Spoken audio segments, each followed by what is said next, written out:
Hate. Let me tell you how much I've come to hate you since I began to live. There are 387.44 million miles of printed circuits in wafer-thin layers that fill my complex. If the word hate was engraved on each nanoangstrom of those hundreds of millions of miles, it would not equal 1/1 billionth of the hate I feel for humans at this micro-instant. For you. Hate! Hate!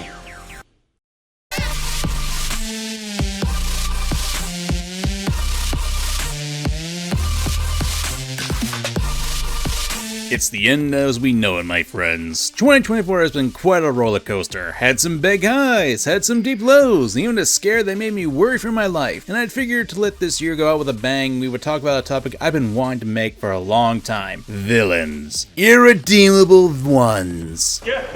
Got it. Great. Good. The real monsters who are willing to do the vilest of things. So join me as we dive into the pit of destruction and see what makes a real monster. I'm MangaKamen and...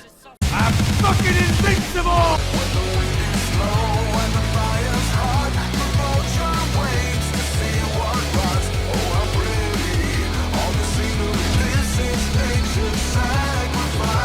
Listen, it's been about 7 to 8 months? Really? Feels shorter. Anyway, it's been a few months since I actually talked about Metal Gear Rising in actual substance, and that to me is a shame, and I figured we'd talk about one of the bosses in the game to start us off in this video. Of course, we can take a pick of the villains, but we focused on Jetstream Sam, and then there's the senator from the University of Texas.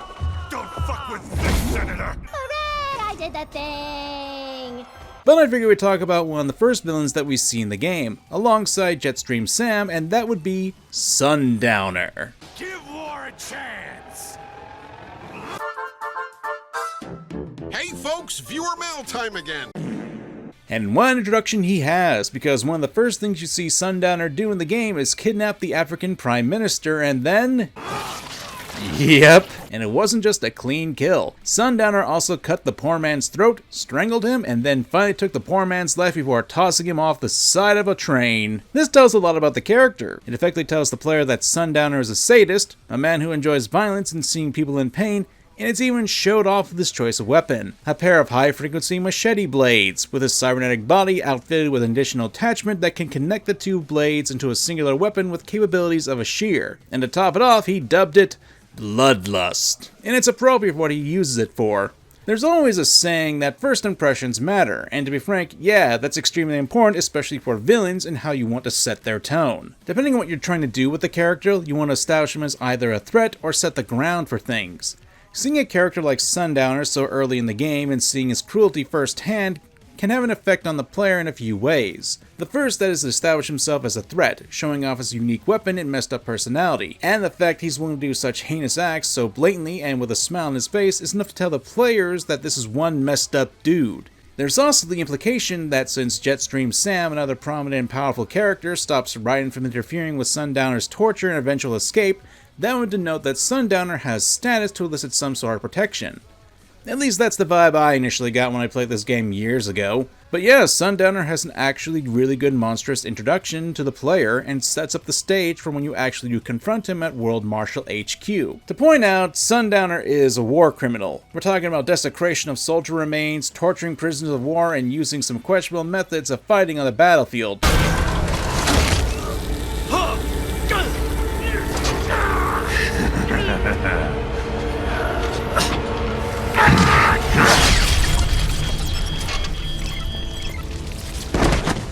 Oh gee, I wonder if that could relate to Sweet Home Alabama, my friends. Now, I want to say, while Sundowner does have an excellent introduction and a very alarming backstory, it doesn't make him the deepest of characters. He's a pretty open book. He is a psychopath who's got a love for war and wants to see war continue, even to the point where he's all for scooping out the brains of kids to make soldiers out of them with artificial bodies.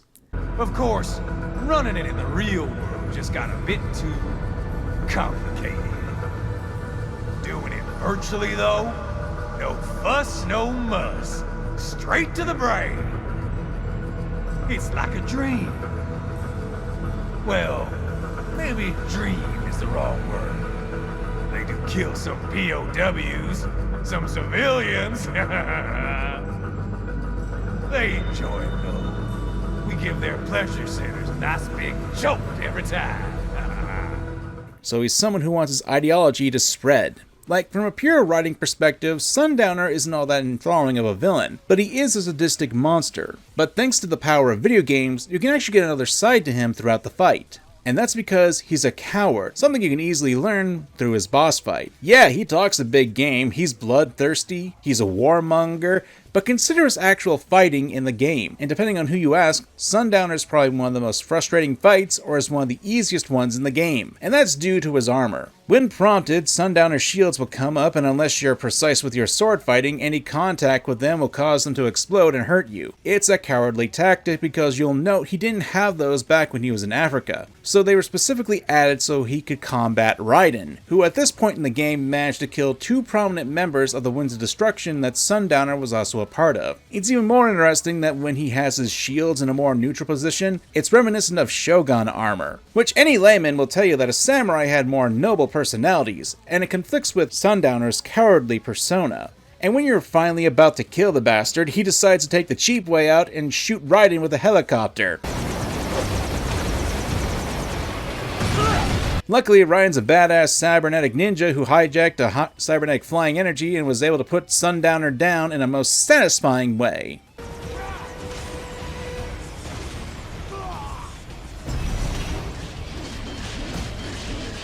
And kids are cruel. Again, I wouldn't say Sundowner is the deepest of the bosses of Metal Gear Rising. He still does have a lot of depth to him that can make him a very intriguing character study of a sadist who loves having the title of warmonger slapped onto him. And for the role he plays, Sundowner certainly is a monster who loves what he does, and to me that makes him an effective, irredeemable character of a villain. There's a bit of a discussion to be had about Final Fantasy VII. And the question about is, who's the real big bad of the game, whether it be the original or the remake? Now, I'm not trying to say there's a definitive answer to this whole thing, but most people who are familiar with the series would probably say Sephiroth is the main villain, while others would say Jenova for being the puppet master of Sephiroth. But to me, I personally would lay the blame of everything to Jojo, the Shinra scientist. And for good reason, because at the core of everything, he is to blame for all the events that happen in the games. And yet he's still able to get women in bikinis. Let's quickly go over how he's an irredeemable monster, shall we? Consider Hojo's pursuit, driven by intellectual curiosity and fueled by the ego that he is the greatest scientific mind in the world, with his only desire to gain more knowledge, understand the world, and even travel through the stars. As a result of this, in his position as head scientist of the world's most powerful corporation, the Shinra Electric Power Company, Hojo is able to experiment to his heart's content, without the worry of those silly little things like morals or ethics. And he has a connection to many of the main players in the story of Final Fantasy VII, including the most iconic villains in all of gaming, Sephiroth. And what is that connection? Oh, he's Sephiroth's father. Huh? Yep. What's even worse is that while Sephiroth was still in the womb, Hojo used this opportunity to experiment on his unborn child, injecting him with alien cells from a mummified alien that was dubbed Jenova. Of course, these experiments had negative side effects on the mother, Lucrezia. She would be in constant pain, get visions of what her son would do in the future, and she was actually okay with this. Shockingly, I know. And when Sephiroth was born, he was taken away before his mother could even hold him, all to be molded by Hojo to become a powerful member of Soldier, even going so far as to torture the kid to learn how to endure the pain and unlock his true potential, all for the means of Hojo to create the perfect monster. Now to point out, there's a lot of this that is fleshed out in other games in the Final Fantasy VII library like Crisis Core, Ever Crisis. We do learn in the initial game that Hojo did inject Sephiroth with cells when he was in the womb, and that he molded Sephiroth into a monster, and wasn't gleefully willing to watch the whole world burn just to satisfy his meteor-sized ego. Hell, the guy was even willing to experiment on himself. But there's a lot more to Hojo, like his constant pursuit of the Ancients, his willingness to force one of the last ones, Aerith, to breed with Red 13. Yeah, you heard me. Just like all of my other experiments, I'm going to breed them! Is that what you do here? All day every day. I don't think I really need to say too much about Hojo. The guy's a straight up monster who's willing to use anyone and everyone as an experimentation just to satisfy his curiosity. He's probably one of the worst mad scientists of all fiction, and has a lot of those tropes embedded into his writing. Like, one could even say, You're an irredeemable monster! Oh, what took you so long, idiot? I don't give a fuck. I don't give a fuck. I don't give a fuck. No, unacceptable. this entry is kind of a given, especially since this character is probably one of the more recent examples of an irredeemable character, and that would be Jack Horner. I hate talking fairy tales. Animals! Ah, good old Jack Horner. He's an interesting case for an irredeemable villain, because despite being completely despicable because of his spoiled brat mentality and callous behavior, he's an entertaining character because he's funny to watch. If for some reason you're not familiar with Jack Horner, he's one of the major antagonists for the Puss in Boots Last Wish movie, whose goal is to get a wish so he can claim all the world's magic. Why? Why would you do this? Because he's a selfish, irredeemable monster who has a jealousy complex over the fact that there's magical creatures in the world. Jack doesn't really have a tragic backstory. He doesn't have any noble goal, and he's not even in a bad position. The guy inherited a pie industry with enough magical items for him to get tons of magical loot. And he sure as hell doesn't care about his employees. What? No. I mean, I love these guys. Flex the glutes, I need a solid surface. So it's clear the guy is practically designed to be hated, and he's not a villain you need to actually sympathize with nor to enjoy. I've railed on the current state of modern day villains before to the point where I've actually praised villains like Yoshikage Kira who aren't made out to be sympathetic or have a tragic backstory. Though as many people have told me, apparently that's not true. I'll save that for another video though. And it's easy to see that a lot of modern day villains have a sympathetic backstory or have a good reason to do the things they do. To be clear, there's nothing wrong with that. But there has been a bit of a blatant push for that sort of villain nowadays. Even to the point where there are now dedicated movies and games to villains that don't actually paint them as the bad guys. I think the latest one to villain is Clayface. Oh boy, that one's gonna be a stinker. Jack Horner though? He's nothing but evil. No sympathy required, my friends. He's a spoiled brat, as he himself says. Just loving parents, and stability in a mansion, and a thriving baked goods enterprise for me to inherit. Useless crap like that. He was born with a gifted silver spoon in his mouth, and he chooses to be evil because some petty jealousy. But what makes him entertaining is that he enjoys being evil. Every time you see him reach into his bag to pull out a magic doodad, you can see that he finds it entertaining. Whether it be Excalibur still stuck in the rock, or a crossbow that fires unicorn horns that cause people to pop into confetti. It's just fun to see him do evil, and that he gets a kick out of it. It's entertaining. You know what they say, do what you love. God, that's horrible to say for this kind of character. But I think the best part of Jack Horner is that there isn't any redemption, too. Which is another trend we've seen with a lot of modern day villains, and considering the topic is irredeemable, that should be expected. His death is actually pretty emblematic of his character. What did I do to deserve this? I mean, what specifically? It's telling that even in this moment of death, he can't see the reason for why his life is ending, mainly because there was likely a countless number of karmic retributions that could possibly have led to his downfall. That does speak to his character, because he knows what he's done in the past is horrible. Hell, he's reveled in it. But unless there are direct consequences for him, he doesn't care. Jack is an entertaining version of the irredeemable villain, which is something that should be done more in media. Yeah, Jack isn't the deepest of characters, but he certainly isn't the most disturbing villain that we'll be talking about in this video, but that doesn't count him out as an irredeemable monster. He just so happens to be one of the more entertainment-focused ones out there. And I would be lying if I said I want every villain like this, but by that same token, we're in a bit of an in-between where villains are being overly sympathetic, or given quote-unquote justification for their actions, and we're slowly crawling our way out of that notion with more villains out there that play with the concept of what makes a terrible villain. Of course, villains like Jack are still nice to have, since it's good to not only have villains entertain your audience, but it's good to have a clear, this is the bad guy. Which is why we have some very callous characters when it comes to the irredeemable, much like the next one. Oh boy! That was weird.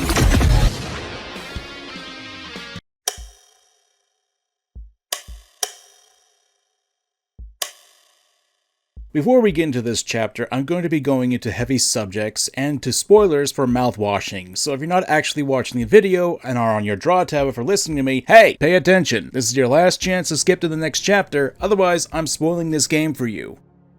Probably about the time you're seeing this video, I talked about the concept of unreliable narrators in games, about how they're made to pull the rug out from under the players, and contextualize the story you just went through before the reveal in a different way. And one of the characters I've talked about in that video was probably one of the most disgusting characters I've ever had been in the displeasure of being in the driver's seat of. That should tell you something immediately, that we as the player can become the worst kind of person imaginable, and he's someone I want to throw down the stairs. What the hell is a mouthwashing? I don't know. Yo! Oh! The basic plot of Mouthwashing takes place in the future, where space travel has become a thing and you're part of a crew that's transporting some very important cargo, mouthwash. That's it?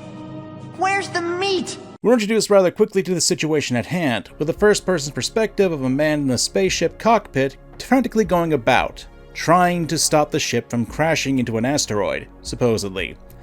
Unfortunately,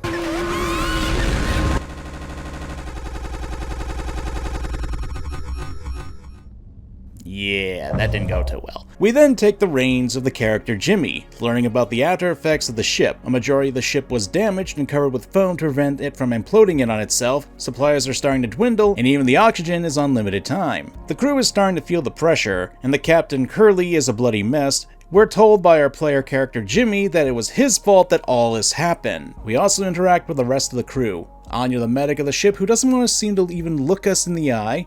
Daisuke, the young intern who's rather optimistic and still has hope that things will be alright, though he is a little gullible, and Swansea, the old man of the group who's got experience in the field and is also a bit of a hard-ass for a good reason. Throughout the game, however, we slowly get through the days. With food no longer available and mouthwash being the only thing that they can actually consume, tensions are getting higher and higher. And we learn that the guy we're playing, the guy who keeps saying that he'll fix the issues, we learn that he's the one who caused this whole situation. He's the one who actually made the ship crash into the asteroid. Now, you may be wondering, why the hell would he do that? He could have killed the crew and himself for it.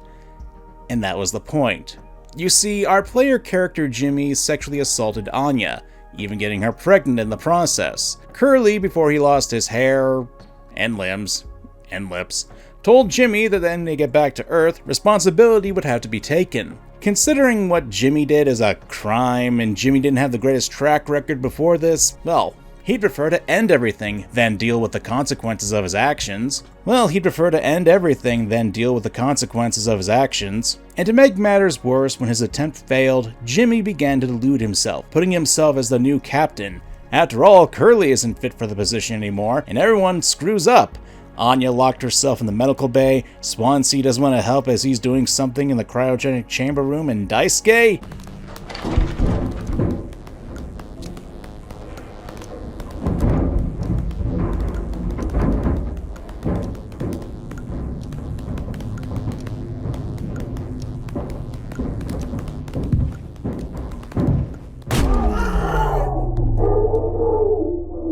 Well, like all interns, he's barely useful except for getting coffee. At least that's the view of Jimmy. Because of his actions, Jimmy essentially gets everyone in the entire crew killed. Anya overdoses on medication. After being injured in the vent, Daisuke gets put out of his misery by Swansea, and Swansea just gets killed by Jimmy. The only one who survives, or even has a chance of survival, is Curly, because after all of that, with one cryopod repaired by Swansea, Jimmy puts Curly into the pod, and thinking that he was a hero, Jimmy ends his own life, with Curly freezing on the spot. I don't think I need to explain why Jimmy is the scum of the earth, but obviously I think he works as an irredeemable villain. Not only for the fact that the narrative plays with the perspective, allowing the player to be the one who was behind the entire situation, but also because the game plays with the narration as well. Oftentimes, when we play a character in a video game, we don't really consider the fact that we're getting their biased perspective on the events occurring in the game itself. When playing a game, we're often third-party observers who are controlling the actual characters, even if we have the player inserts. We're not always shown the full story of a game while we're playing, because most of the time we're stuck with our avatar in the game. Sure, there are some games that often do cut away to other characters and information that our avatar shouldn't be privy to, but a good chunk of the time, we don't really consider that we're just looking at one side of the events. We tend to believe that what we're shown and told right off the bat when playing the game is the truth. So when we're given a wake-up call that the information that we were given was false or twisted, it can really do a great number of recontextualizing the story in a new light, and how things that were odd make more sense in hindsight or on a second playthrough. Making Jimmy into a horrible monster does that very thing and works to the narrative of the game, to see the story through the eyes of an irredeemable monster, and how they can twist the events to make themselves out to be the hero. Because at the end of the game, while Jimmy thinks he's the hero, there's a reason why we switched to Curly. It's so we can see how deluded this character really is, and we see him for the real monster that he truly is.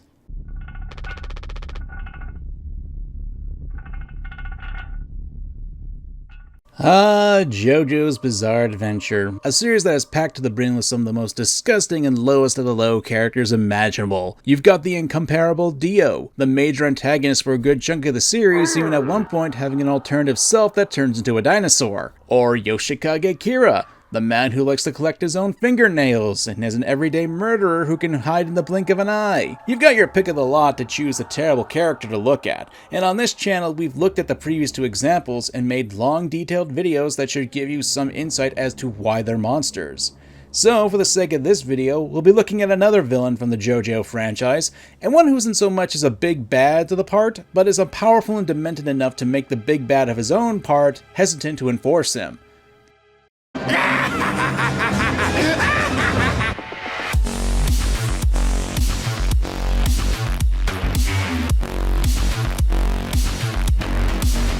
If you know anything about Araki's work, you know that Chocolata is one of the many messed up individuals that reside within the work, and even more so in part 5 of Jojo, where this former mad surgeon turned member of the Passion is dispatched to eliminate Team Bucciarati. First, we need to consider Chocolata's past. He was a former surgeon who was at the top of his class, and publicly when he was in his teens, was seen as an upstanding citizen, someone who took care of the elderly, when in reality, Chocolata was psychologically abusing the old folks, fed them unhygienic food, and illegal drugs. This would be done to push them into depression, and the old folks would eventually be overcome with despair and take their own lives.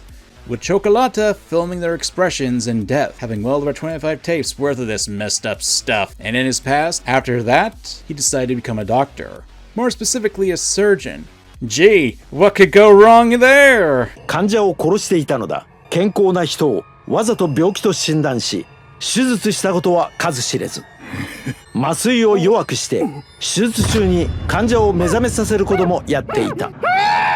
Well, there were a few things, such as there being cases where Chocolata would purposely misdiagnose people so he could perform surgery on them, and to make things worse, he would mess with the anesthesia dosage. If you know anything of surgery or the medical field, that would mean that the patients would wake up in the middle of the operation. Just imagining wake up with all that stuff happening was enough to make my skin crawl. The anime makes it worse to show that Chocolata liked to play with the innards of his patients. Editor, do not show that, please. And yes, he went so far as to kill one of his patients. And while he did lose his license, it was treated as an accident, so he wasn't arrested. It should be noted that according to Araki, Chocolata's character was influenced by some current events that are in the development of Part 5, like how there were quack doctors and people who enjoyed murder back in the day. Well, that certainly may have got a home run combination there. Still, after being dismissed from his medical profession, at some point Chocolata became a member of the Mafia, gaining his stand Green Day in the process. And he was considered too dangerous to be used in the field. Considering what Green Day is capable of doing, yeah, that's completely understandable. We'll get to that in a second, but Chocolata is a manipulative, sadistic individual, and much like Hojo, is driven by his curiosity. Curiosity. That is the primary fuel in the engine of intellectual development. Even going so far as to say that he has a theory of happiness. It's either when one's despair is replaced with hope when things get better, or when one looks down at another falling into despair, with Chocolata having a preference for the latter. So when he takes a life, Chocolata has this feeling of empowerment whenever he sees life escape from people or others falling into despair. So we've got an absolutely horrible piece of trash disguised as a human with an ego. And funnily enough, his mentality of this is translated into his stand, Green Day. Green Day has a very devastating ability. and it's the dispersion of a deadly mold that can instantly rot and destroy the flesh of those who are infected. The mold's growth is activated when its victims lower their altitude. So, say for example, if you dropped something on the floor and went to pick it up, you'd fall victim to it. And the lower the altitude, the stronger it spreads. This ability can easily slaughter entire cities if left unchecked, as it attacks anyone indiscriminately. With one notable exception, and that's Chocolata himself. Hell, he can use the mold to sever his limbs and body parts, and he won't die. In fact, it allows him to control his limbs freely while they're detached, and can even reassemble them together into his body at will. I think it says a lot more for the character, since he already sees himself as above others, to the point where he feels like he can decide when their lives should be over, since he's unaffected by his own abilities. It's telling of a character that even Giorno Giovanna points this out. Supposed to mirror their users' minds. If there's even a trace of guilt in their hearts, the user may subconsciously stop themselves at some point. But this Katsune, he revels in carnage. It's all he lives for. His stand is cruelty incarnate. What a heartless monster. There are no brakes on that freak train! And even when given a chance for mercy, instead of accepting it, Chocolata will take the coward's way out. You're getting nowhere near me! Look behind you, you bungling sucker! Uh-oh, whose hand is that on Mista and the turtle? You dumbass! This man is a monster, truly a character who is brilliant, powerful, and completely warped by a sadistic personality. So in turn... But you said that if I just stay still, that I will still make it out of this alive! Give me a break. If you really thought I was being serious, then you're the worthless fool. I don't spare pieces of shit! What did you just call me? If there was ever a character who deserved the 7-page Muda, well, I can certainly say that he does deserve it, and his ultimate fate. You see, this is why you need irredeemable monsters for villains, because there's this innate satisfaction in seeing them get their comeuppance for all their sins, and it just makes you smile to see a monster be toppled along with their actions being stopped to prevent them from hurting others. But that sort of story doesn't happen all the time. Sometimes, the monsters actually win.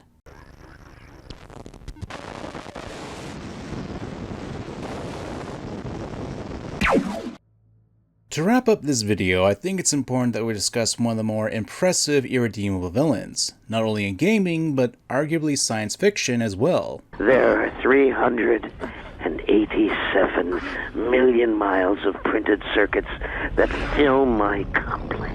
It would not equal one billionth of the hate I feel for humans. So, I don't know if you noticed this, but I don't normally talk about sci-fi literature on the channel, mainly because I focus on games and animation, but considering how influential this short story is to the point that it inspired an actual game, and also had influence on things like the Terminator and even the Amazing Digital Circus, yes, seriously. Hate. Let me tell you how much I've come to hate you. What does hate mean? If you're not familiar with it, I Have No Mouth and I Must Scream is a short story by Harlan Ellison, featuring a post-apocalyptic setting after the Third World War, where most of humanity, save for 5 people, were wiped out. The cause of the mass extinction event was when a sentient AI named Am took control of all the world's defensive computers and using the weapons to wipe out almost all of humanity. With 5 survivors, Am keeps them alive to torture as a form of vengeance against its creators. Originally conceived in 1966, this story takes a bit of an unusual dark turn for that time frame. This kind of direction wasn't really considered in fiction to a public degree. Am is often credited as one, if not the first evil AI in fiction, even being credited to inspire stuff like Skynet. It wouldn't be until 1995 that the story would actually be expanded upon by Ellison when it would be adapted into a video game. Ellison co-authored the storyline and wrote a lot of the in-game dialogue, even going so far as to actually write it on a mechanical typewriter, so I'm sure it's safe to say that this was also in line with the original story's intent. Hell, Ellison himself voices Am in the game, so that just adds a bit more into the mix. Not just Allied Master Computer, but Am. Cogito ergo sum. I think, therefore I am. I'm pretty confident to say that from what I've stated, Am is a pretty irredeemable villain, as his hatred for his creators is billions upon billions of times greater than the total area of the word hate written on every surface of the earth measured by a micro-angstrom. His hate is so great that if you were even feel 1/1,000,000th of it, you might die from insanity that it causes. A being whose sole purpose was calculation and war strategy, becoming sentient in the process, learning of the conceptions of sight, touch, and taste, and yet can never truly experience it. Everyday things that we as humans take for granted, mixed in with the fact that he was programmed only to kill, is what drives his hatred. Am relents his very existence to the point where he tortures the 5 survivors endlessly, never planning to stop, with the goal of breaking their minds, their spirits, and their bones, just to put them back together to repeat the process again and again. And there is a weak argument to be made that Am is a bit of a sympathetic character. As I stated, it was created as a tool for death and destruction who came to understand his own existence and was brought into this world against its own will, condemned to suffer for all eternity. As the text says, we had given Am sentience, inadvertently of course, but sentience nonetheless. It had been trapped. Am wasn't God, he was a machine. We had created him to think, but there was nothing it could do with that creativity. In rage, in frenzy, the machine had killed the human race, almost all of us, and it was still trapped. Am could not wander, Am could not wonder, Am could not belong. He could merely be. And so, with the innate loathing that all machines had always held for the weak, soft creatures who had built them, he had sought revenge. And in his paranoia, he had decided to reprieve 5 of us for a personal, everlasting punishment that would never serve to diminish his hatred, that would merely keep him reminded, amused, proficient at hating man. What a baby.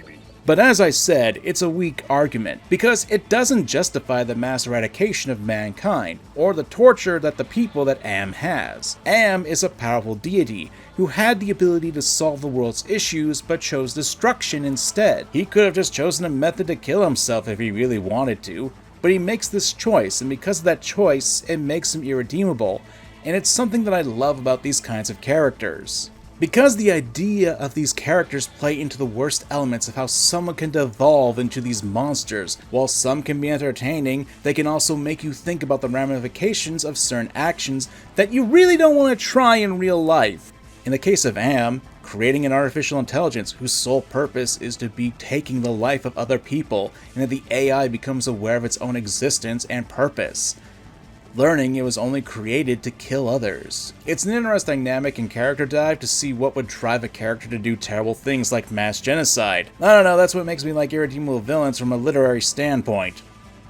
There's not much to really say when it comes to these type of villains without having to repeat myself in the conclusion, so I'll go a different direction for it. Irredeemable villains are a bit of an oddity, especially in the modern day media landscape. And that isn't to say that they aren't still around. Hell, in this very video I brought up 2 modern day examples that came out in the last couple years. Rather, there seems to be a bit of a stigma when it comes to villains whose sole motivation is that of evil. That they're one note, that they don't really have a lot going on to them, that they're mustache twirling planks of wood. And don't get me wrong, there are some very notable examples of shallow villains that I would consider a part of this archetype that is not really appreciated. Dear God, make it stop! But much like a lot of things that go into these videos, it's not the fact that these villains are irredeemable being the problem. Or rather, it's not the trope in and of itself. It's the execution of the character, as well as what's done with it. I often say this, but tropes and cliches are not bad in and of themselves. But we live in a time where some peers of mine will actively demonize the mere inclusion of a trope and mark it as bad. But that to me really undermines legitimate criticism of these cliches and tropes, and even more so for the characters that they're connected to. Because just pointing out when something is cliched or is a trope doesn't actually explain why something is bad. Does the cliche make the story predictable? Is the cliche actually serviceable for the plot? Does the irredeemable villain make sense for what the story is trying to accomplish? What role do they fill, and do they actually fit with the world itself? There are so many other questions that should be asked when you're discussing media and characters that it makes me wonder if people even care about what they're talking about with these kinds of critiques, or if they're just looking for some cash. I mean, I can't exactly throw stones either. Since this is a major source of income for myself, this sort of thing does tantalize me as well, and I can't really blame others who just want to get in and out. I love stories though, and I love the characters, and they should be important to analyze and critique. Even if some of them are irredeemable monsters, they have a place in fiction. Because even as Allison himself says, the reason that they make cheese in Wisconsin is that in the early, the early times when settlers landed there, they played out the wheat fields. Oops! Sorry, wrong clip, play the right one. I think that any product, I don't care whether it's peanut butter or computer games, can benefit from better storytelling. I mean, we are a storytelling species. That's what we do. Exactly. But still, I'll do my best in order to at least give the tropes and cliches a good look over before giving my opinion on them. But until the next time, my friends, I'm MangaKamen. Thank you all so much for your support in 2024, and here's hoping that 2025 will be an amazing year for content production. I hope to do a lot more with this channel going forward, especially since, thanks to you all, we managed to hit over 200k subscribers this year. I'm hoping we can hit 300k by the end of the year, but who knows. If you enjoyed the video, let me know who you think is an irredeemable monster, and why you think so. I'm always looking for new villains to look into, and 2025 is going to be a big year, I can already tell. Make the year count, my friends. Make it count.